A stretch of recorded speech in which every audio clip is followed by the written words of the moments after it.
Hello hi friends, welcome to my channel Sai Baudish vlogs. ఈరోజు నేను మీ అందరి కోసం మటన్ పాయ, అదేనండి మేక కాళ్ళ షోర్బా ఏ విధంగా తయారు చేయాలో చూపిస్తాను. ఇది ఆరోగ్యానికి చాలా మంచిదండి. చాలా మందిలో కాల్షియం డెఫిషియన్సీ ఉండి, అంటే ఎముకలు అనేటివి చాలా బలహీనంగా ఉండి కాళ్ళ నొప్పులతో బాధపడుతూ ఉంటారు కదా. కాబట్టి అలాంటి వారు దీన్ని నెలలో ఒక 2-3 సార్లు కనుక తిన్నట్లయితే ఇది మన బోన్స్కి చాలా అంటే చాలా మంచిదండి మటన్ పాయ అనేది. కాబట్టి దాన్ని ఏ విధంగా తయారు చేయాలో మీకు చాలా సింపుల్ మెథడ్లో చూపించే ముందు, ఇప్పటివరకు నా ఛానల్ని ఎవరైనా సబ్స్క్రైబ్ చేసుకోకపోతే సబ్స్క్రైబ్ చేసుకోండి. అదేవిధంగా లైక్ చేయండి, షేర్ చేయండి, మీ ఫ్రెండ్స్ అండ్ ఫ్యామిలీ మెంబర్స్కి ఫార్వర్డ్ చేయండి. మరి ఇంకెందుకు ఆలస్యం, వీడియోలోకి వెళ్దాం పదండి. ఇక్కడ నేను ఈ కర్రీ చేయడానికి 4 కాళ్ళని తీసుకున్నానండి, అదే మేక కాళ్ళని. వాటిని మంచిగా నీట్గా అక్కడే ఏమంటారంటే కాళ్ళని కాల్చి మనకు నీట్గా చిన్న చిన్న సైజులో కట్ చేసి ఇస్తారండి. మనకి ఏ సైజులో కావాలంటే ఆ సైజులో ఆ విధంగా కట్ చేసి ఇంటికి తెచ్చుకున్న తర్వాతకి వాటిలో మంచిగా కొంచెం పసుపు ఉప్పు వేసుకొని మంచిగా శుభ్రం చేసుకోవాలండి. ఎందుకంటే వాళ్ళు బొగ్గుల పైన కాలుస్తారు కాబట్టి మనకంతా కూడా అంటే కొంచెం పొగ వాసన వస్తుంది. కాబట్టి మనం కొంచెం ఉప్పు పసుపు వేసుకొని కడుక్కుంటే మనకు అలాంటి వాసన ఎలాంటిది లేకుండా మంచిగా నీట్గా ఉంటుందండి కర్రీ. ఆ విధంగా మనం ఒకటికి 2 సార్లు మంచిగా నీట్గా కడుక్కోవాలి. తర్వాతకి మనం కొంచెం నిమ్మకాయ సైజ్ అంతా చింతపండు కడిగి నానబెట్టుకోవాలండి. ఈ చింతపండు పులుసు మనము మేక కాళ్ళ షోర్వాలో పోస్తే కర్రీ అనేది చాలా బాగుంటుంది.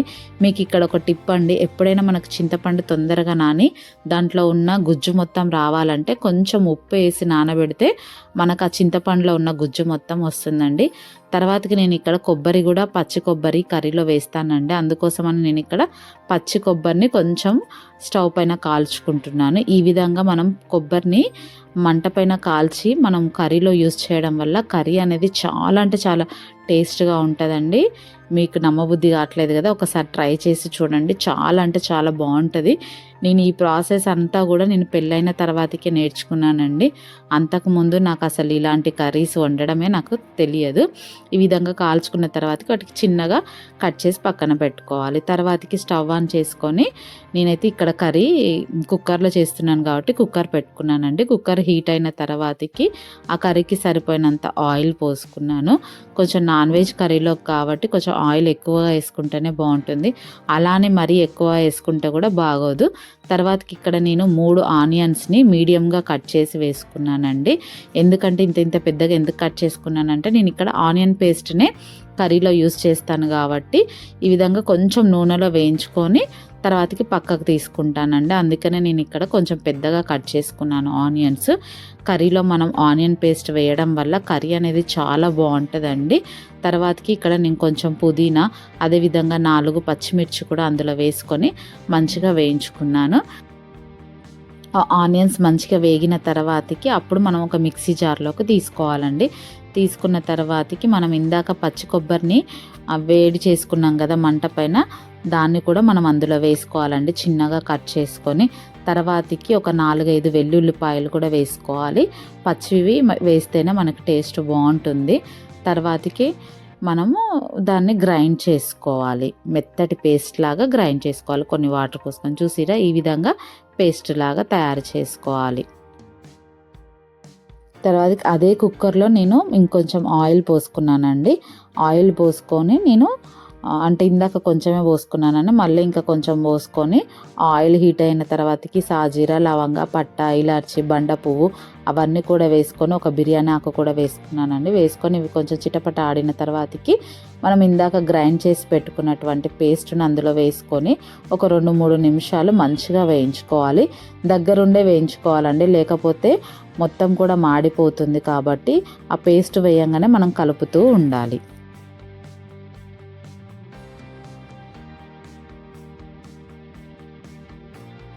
ఆనియన్ పేస్ట్ మంచిగా మగ్గిన తర్వాతకి అందులో ఒక 1.5 టేబుల్ స్పూన్ అల్లం వేసుకొని అల్లం కూడా మంచి పచ్చివాసన పోయే విధంగా కలుపుకోవాలి.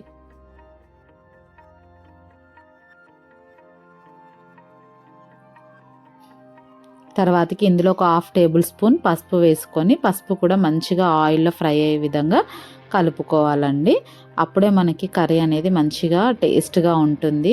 మనకు అల్లం ఎల్లిగడ్డ పేస్టు, అదేవిధంగా ఇదంతా కూడా మంచి నూనెలో ఫ్రై అయిన తర్వాతకి ఒక 2-3 టేబుల్ స్పూన్ల కారం కూడా వేసుకొని, కారం కూడా మంచిగా నూనెలో ఫ్రై అయ్యే విధంగా కలుపుకోవాలి. తర్వాతకి మనం కడిగి శుభ్రంగా పెట్టుకున్నటువంటి మేక కాళ్ళను కూడా అందులో వేసుకొని ఒక 2-3 నిమిషాలు మంచిగా మగ్గనివ్వాలి.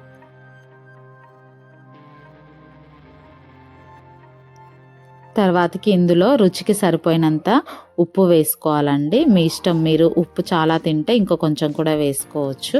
నేనైతే ఇక్కడ మీకు చూపించిన స్పూన్ తోటి 2 స్పూన్స్ వేసాను. ఉప్పు వేస్తే ఏమవుతుందంటే మనకు అందులో ఉన్నటువంటి వాటర్ మొత్తం కూడా బయటకు వస్తాయి. తర్వాతకి నేను కుక్కర్ మూత పెట్టి ఇంకా 2-3 నిమిషాలు మగ్గనిచ్చినాను. తర్వాతకి చూసారా, అందులో నుంచి మొత్తం కూడా ఆయిల్ అనేది సపరేట్ అయింది. మనకి ఈ విధంగా మగ్గుతేనే మనకి కర్రీ అనేది చాలా టేస్ట్గా ఉంటుందండి. చూస్తుంటేనే ఎంత కలర్ఫుల్గా అనిపిస్తుందో. ఇప్పుడు మనం ఈ స్టేజ్లో మనం ఇందాక చింతపండు నానబెట్టుకున్నాం కదా, దాని రసం అనేది పోసుకోవాలండి. మీ పులుపుని చూసుకొని దానికి తగ్గట్టుగా ఇంకొన్ని వాటర్ కూడా పోసుకొని మంచిగా ఒకసారి కలబెట్టుకోవాలి. పులుపు చాలా కావాలనుకుంటే ఇంకొంచెం కూడా వేసుకోవచ్చు. తర్వాతకి ఇందులోనే నేను గరం మసాలా, అదేవిధంగా ధనియాల పౌడర్ కూడా వేసానండి. వేసి ఒకసారి కలపెట్టాను.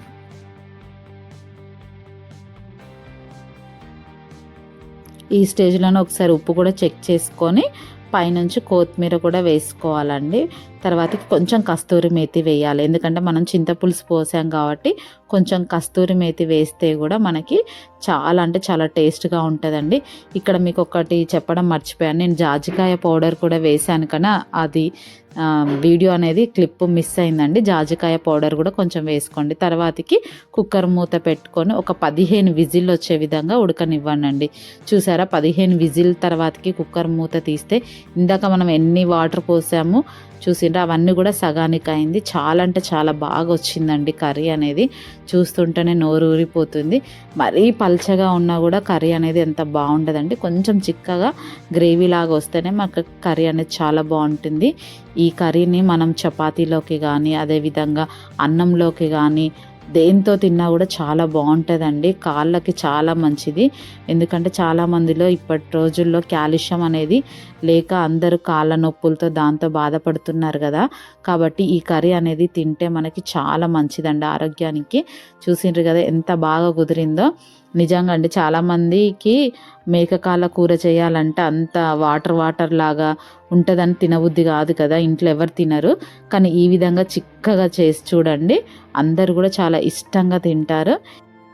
ఇంకా మన నాన్ వెజ్ కర్రీ వండిన తర్వాత ఆగుతామండి. చూసిరా, నేను ప్లేట్లో మంచిగా అన్నం పెట్టుకొని వచ్చుకొని మంచిగా వేసుకొని తృప్తిగా తిన్నానండి. చూసిరా ఎంత బాగా వచ్చిందో కర్రీ అనేది. దాన్ని చూస్తుంటే నోరు ఊరిపోతుంది కదా మీకు కూడా. మరి ఇంకెందుకు ఆలస్యం, రేపు సండే కదా, మీరు కూడా ఒకసారి ట్రై చేసి ఏ విధంగా వచ్చిందో నాకు కామెంట్ బాక్స్లో కామెంట్ చేయండి. ఇంతే ఫ్రెండ్స్ ఈరోజు video. Thanks for watching. Bye bye. ఇలాంటి మరిన్ని రెసిపీస్ తోటి మేము ముందుకు వస్తాను.